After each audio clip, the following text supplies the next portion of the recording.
When I first saw Caleb standing outside my apartment, duffel bag in hand, and eyes hollowed by the kind of exhaustion that doesn't come from lack of sleep, I knew this wasn't just a casual favor.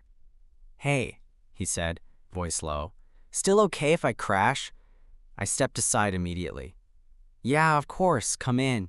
Caleb and I weren't the kind of friends who talked every day, but we had history. College roommates for 2 years, occasional hiking buddies, always showing up to each other's birthdays, even if we skipped everything else in between. When I heard his marriage was falling apart, from a mutual friend, not him, I sent a text. No pressure, just to check in. He hadn't replied until 3 nights ago. Now, here he was. No ring, no smile, no sign of the guy the first used to sneak beers with on the dorm roof. He dropped the duffel by my couch like it weighed 100 pounds and stood there awkwardly, like he didn't know what to do with his arms. "You want a beer or something?" I offered, already heading to the kitchen. "Yeah. Please." We drank on the couch without turning on the TV. I didn't press him. I figured whatever storm he'd just walked out of, he needed to sit still in silence for a second before talking about it. "I don't know how I got here," he said eventually, staring into his bottle. "You mean my apartment? Or, like, existentially?" A ghost of a smile. "Both, I guess." I leaned back. "Start wherever," he sighed. "She said she didn't know me anymore, that I wasn't the man she married, that I felt distant." He looked up at me. "Do I seem distant to you?" It wasn't a fair question, but I answered anyway. "I think you've always kept a part of yourself guarded, even when we were roommates. It wasn't bad, just you were private." He nodded like that confirmed something. "She said it felt like I was hiding from her, that I didn't want her to see something. I kept telling her it wasn't true." "And was it?" He didn't answer right away. He just stared at the wall across from us like it might answer for him. Then he stood. "I should sleep. Long day." "Couch pulls out," I said. "Sheets and a blanket are in the hall closet." He gave me a tired nod and walked off, disappearing into the dim hallway. I stayed on the couch, beer still cold in my hand, but my mind was racing. I hadn't seen Caleb in over a year. I didn't expect this version of him. Cracked open, vulnerable, looking at me like I was the only person left who understood him. I figured he just needed space. A few nights to recalibrate. A week, tops. But I didn't know that by the end of that week I'd be looking at him completely differently. And that he'd be looking back. The first morning was weird, only because it was too normal. I walked into the kitchen and found Caleb already there, barefoot, hair a mess, sipping coffee like it was his place. For a split second, it felt like college again. Except older. Quieter. He didn't say much. Just nodded at the pot like he was offering, and then went back to staring at nothing. "You sleep okay?" I asked, grabbing a mug. He shrugged. "Better than I have in weeks." We ate breakfast in companionable silence. No phones, no music. Just two guys chewing on toast, and maybe on things they weren't ready to say out loud. He didn't leave the apartment that day. Said he needed time to decompress, which I understood. He took a long shower, watched some documentary about climbing, and didn't even pretend to check emails or texts. I didn't pry. I worked from my desk, headphones on, letting him have space. By dinner, something shifted. He offered to cook, which surprised me. Caleb used to barely manage boxed mac and cheese in college. "You trust me with your stove?" he asked, opening cabinets. "Only if you promise not to burn the place down." He smirked, and for the first time since he'd arrived, it looked real. He made a simple pasta, garlic, olive oil, chili flakes, and a ridiculous amount of Parmesan. We sat at the table with bowls and a second round of beer, talking more than we had all day. "You know," he said, halfway through his plate, "I always liked it here." "My apartment?" I asked. "No. This. Being around you. It was simple, easy. I didn't have to think about who I was supposed to be. I didn't know what to say to that. So I took another sip of beer. Caleb leaned back in the chair, swirling the bottle in his hands. I've been thinking a lot about things I said, things I didn't say, and why I didn't say them. I glanced up, met his eyes. There was something under the surface, a weight pressing on every word. I thought marriage would fix things, he said quietly. That if I followed the rules, did everything by the book, the confusion would go away. What confusion? His jaw tensed and he looked down. I don't know. Just stuff I didn't want to look at too closely. We sat in silence for a bit. I didn't push. He was already saying more than I expected. That night, we watched a movie, some dumb comedy we used to quote endlessly back in school. Halfway through, I noticed he was watching me more than the screen. Not in a weird way, just studying. You're quiet tonight, I said. He turned back to the TV. Just thinking. Dangerous habit, he chuckled. Yeah. When it was time to sleep, he stood in the living room, blanket in hand, staring at the couch like he was reconsidering it. You good? I asked. He nodded, but then said, Actually, would it be weird if I slept in your room? I don't know why, but I just don't want to be alone tonight. I froze. It wasn't the request that caught me off guard.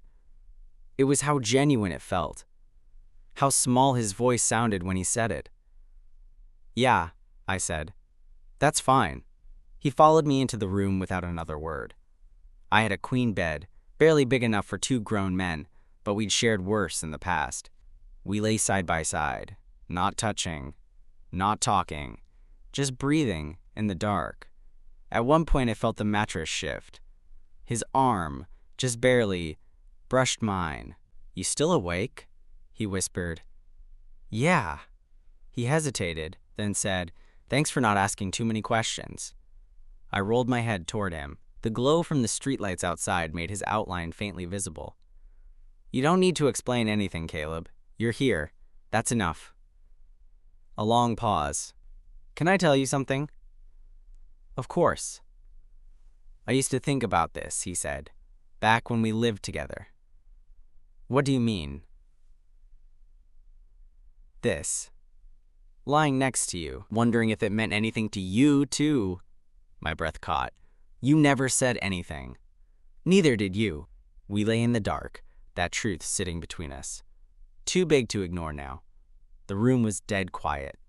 Even the usual hum from the street outside felt muted, like the world had gone still, just to let that moment hang between us. Caleb hadn't moved after he said it. He was still lying beside me, one arm barely brushing mine under the covers, and I could feel his breathing. Shallow, nervous, waiting. I didn't know what to say. Or maybe I did, but I was too afraid to let the words out. Because once they were out, they couldn't be taken back. What did it mean to you? I asked, finally breaking the silence. He turned slightly toward me. It meant I was lying to myself every day, telling myself I just really liked having a close friend. That I admired you. That it was normal to think about you the way I did. My chest tightened. And now? He exhaled. Now I'm just tired of pretending. There was a beat of stillness, like the air between us was charged with something electric. The kind of silence that feels louder than words. I shifted to face him more directly. I used to wonder, I admitted, why I'd get jealous whenever you'd bring a girl around. I'd tell myself it was because you spent less time with me or whatever. But that wasn't it. His voice was barely audible, so it wasn't just me. No. His hand, resting between us, moved slightly, his fingers brushing against mine. Not holding, not grabbing. Just touching. It was tentative, nervous, like he was waiting for me to pull away. I didn't. We lay like that for a while, our fingers brushing occasionally. His knee bumped mine at some point under the covers, and neither of us moved it. The heat between us built in that quiet, simple way that doesn't come from physical touch alone. It was the weight of everything unsaid finally bubbling to the surface. Eventually his hand found mine properly, and our fingers laced together. It wasn't dramatic. It wasn't some sudden movie kiss. It was quiet and careful, but the weight of it hit me like a freight train. "This okay?" he asked softly. I squeezed his hand. "Yeah." We didn't do anything more that night. We didn't have to. It was enough to finally be seen by each other. In the morning, I woke up to the sunlight spilling through the blinds and Caleb still beside me. His back was turned, but I could see the slow rise and fall of his chest, his hair messy, one arm tucked under the pillow. He looked peaceful for the first time since he showed up. I got up quietly, not wanting to wake him, and made coffee. I was halfway through my first cup when I heard the creak of the bedroom door and his bare feet on the hardwood floor. "Hey," he said, rubbing his eyes. "Morning." He came over and stood across from me at the kitchen island. The silence stretched. Not awkward this time, just full. Then he said, "I didn't dream that, did I?" "No, you didn't." His shoulders relaxed a little, and he gave a faint, tired smile. "Good, just making sure." He poured himself coffee, then leaned back against the counter. "I'm still figuring stuff out," he said quietly. "I don't have answers yet." "I don't need answers," I told him. "Just honesty." He looked at me, serious now. "Then here's some honesty. I think I came here because part of me knew I was running from more than just a divorce. And I think I was running towards something too." That landed between us with a quiet thud, and I felt something settle in my chest. Something heavy, but not in a bad way, like a truth that had been waiting patiently to be acknowledged. We didn't talk about labels, or plans, or what this meant. We just sat in it. Together. And for the first time in a long time, Caleb looked like a man who wasn't lost. The rest of that day unfolded slowly, like we were both testing the water with every glance, every word. We didn't talk about the night before again, not directly, but it hovered just beneath the surface. Caleb sat closer to me on the couch. His knee brushed mine during lunch, and he didn't pull it back. When I handed him a mug of coffee, our fingers lingered around the handle just a second longer than needed. It was subtle, all of it, but intentional. And I noticed everything. That night, after we cleaned up dinner, leftover pasta, and half a bottle of wine we'd forgotten we opened, we ended up on the balcony. The city buzzed below us in its usual soft hum, cars passing, the occasional burst of laughter from someone on the street. Caleb leaned on the railing beside me, arms crossed, hoodie sleeves pushed up to his elbows. "I don't know who I am without her," he said after a long silence. "It's scary." "You don't have to figure it all out right now," I said. He nodded. "I know, but it feels like I should, like everyone expects me to." I turned toward him. "Not me." His eyes flicked to mine. "You never did." There was a pause, the kind where you can feel the shift before it happens. Then he said it. "Do you remember that night in junior year, after the house party? When we were hammered and ended up falling asleep on the same bed?" I laughed softly. Barely. I think I blacked out halfway through an argument about Batman. He smirked. "Yeah, that sounds about right. But I wasn't drunk enough to forget how it felt, waking up next to you." The air between us changed again, tighter now. "I remember not wanting to move," he added. I told myself it was because I was tired, but I think it was something else. I didn't say anything for a second. Then, "Why didn't you say anything back then?" He stared out at the city. "Because I thought it would ruin everything. And then I met her, and she was great, and I thought maybe if I build the right kind of life, I can keep those other parts quiet." But they didn't stay quiet. He shook his head. "No, not with you." The quiet that followed was full of electricity. I could feel it humming in my chest, my fingertips, everywhere. I stepped closer. Not a big move, just enough. "I used to replay that night too," I said. "Wonder if I should have said something when I had the chance." Caleb turned toward me, his face so close now that I could feel his breath in the cool air. "Do you ever think about how things might have been different? he asked. Sometimes, I admitted. Would it have scared you? If I'd told you back then? No. I think I was waiting for you to. And then, slowly, almost cautiously, he leaned in. Not a bold kiss. Not even really a kiss at first, just his forehead brushing against mine, our noses barely touching. I don't want to screw this up, he whispered. You're not, I whispered back. That's when he kissed me. It wasn't rushed. It wasn't some passionate, messy thing. It was quiet and steady, like he was rediscovering something he didn't think he was allowed to want. When we finally pulled apart, his hand was resting on my chest, like he needed to feel that I was really there. I've wanted to do that for years, he said, breathless. I smiled. Then, let's not waste any more time. He stayed in my bed again that night, but this time, it wasn't about not wanting to be alone. I woke up before him the next morning. Caleb was still on his side, one arm tucked under the pillow, the other loosely draped across my waist, like it had ended up there in his sleep. His face was relaxed, the tension that had creased his forehead all week, finally gone. It was the first time he looked like himself again, or maybe like someone new entirely. Someone lighter. I didn't move. I just watched him for a while, listening to the soft rhythm of his breathing. When he finally stirred, his eyes opened slowly, blinking against the morning light slipping through the blinds. His gaze met mine and he smiled, a slow, sleepy smile that hit me harder than I expected. Morning, he murmured. Morning. His thumb brushed against my side, like he hadn't meant to move it, but didn't want to stop either. I didn't dream that, right? No, I said. You didn't. He let out a breath, then rolled onto his back, staring at the ceiling for a moment. It feels weird, he said softly, but not in a bad way. Just different. Yeah. We stayed like that for a while, not rushing into the day. Eventually, he got up, made coffee without asking, like it had become second nature. I followed a few minutes later, still in yesterday's t-shirt, and found him in the kitchen scrolling his phone with a strangely hesitant look on his face. You okay? I asked. Yeah. Just checking messages. He put his phone down a little too quickly. You don't have to hide anything, I said, stepping closer. He shook his head. It's not that.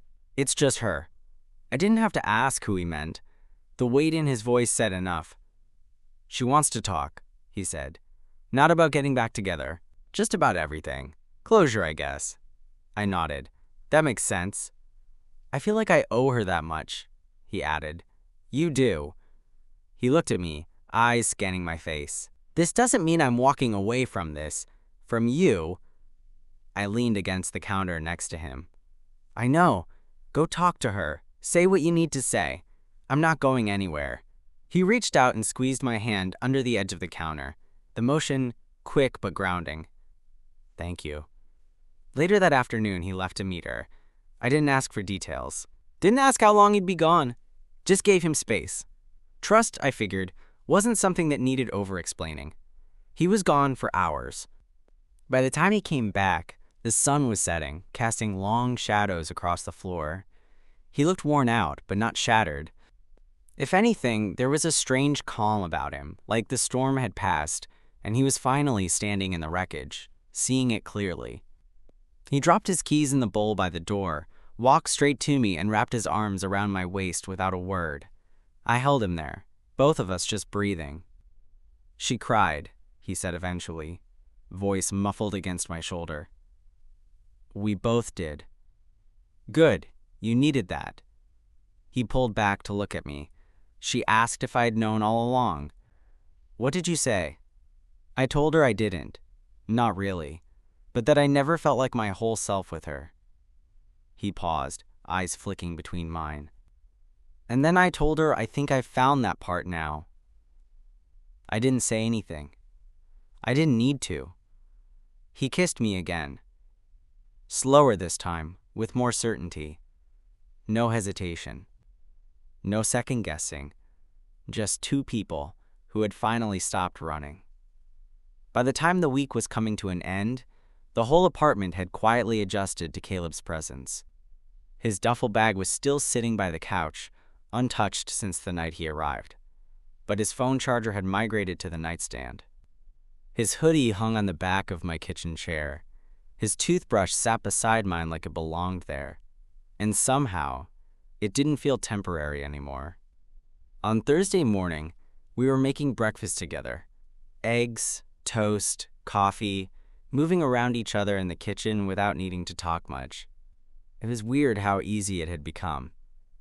Comfortable, even. "I should head back soon," Caleb said quietly, cracking an egg into the pan. I nodded. "Yeah, I figured." He glanced over his shoulder. "Not because I want to. Just, I need to start facing the real stuff. Find a new place. Call my mom. Do life again. You think you're ready?" "No," he admitted, "but I think I want to be." He plated the eggs and sat beside me at the table. For a while, we just ate in silence. There wasn't anything left to explain. After breakfast, I sat at my desk while he started packing up. I tried to focus on emails, but I kept glancing over, watching him fold his clothes and shove things back into that bag like it hadn't been sitting there all week, like a symbol of everything he'd been carrying. When he zipped it shut, he looked around the room, then said, "This feels heavier than when I brought it in." "Emotionally or literally?" He smirked. "Both." Then, quieter, "I don't know how to leave this." I stood and crossed the room, stopping in front of him. "You're not leaving it," I said. "You're just going home." He looked up at me. "So this is something? You and me?" "I think it always was," I said.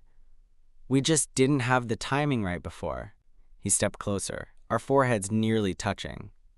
"I don't know what I'm doing," he admitted. "I don't either. But I want to figure it out. With you." I smiled. "Good, because I've got a spare key with your name on it." He kissed me then.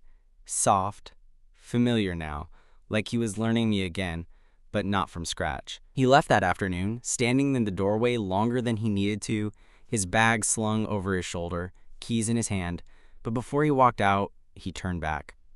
"I'll call you tonight?" "Yeah, and I'll come back soon. I'll be here." The door closed behind him, but the silence didn't feel empty, just quieter, calmer, like something had shifted and finally found its place. Caleb kept his promise. He called that night, and the next, and the one after that. We didn't fall into anything dramatic or overcomplicated. No whirlwind declarations. Just long phone calls about furniture shopping, work drama, and the weird silence of sleeping alone again. He sent pictures of apartments he was touring, most of them hideous, and we made fun of the ones with fake fireplaces and aggressive wallpaper.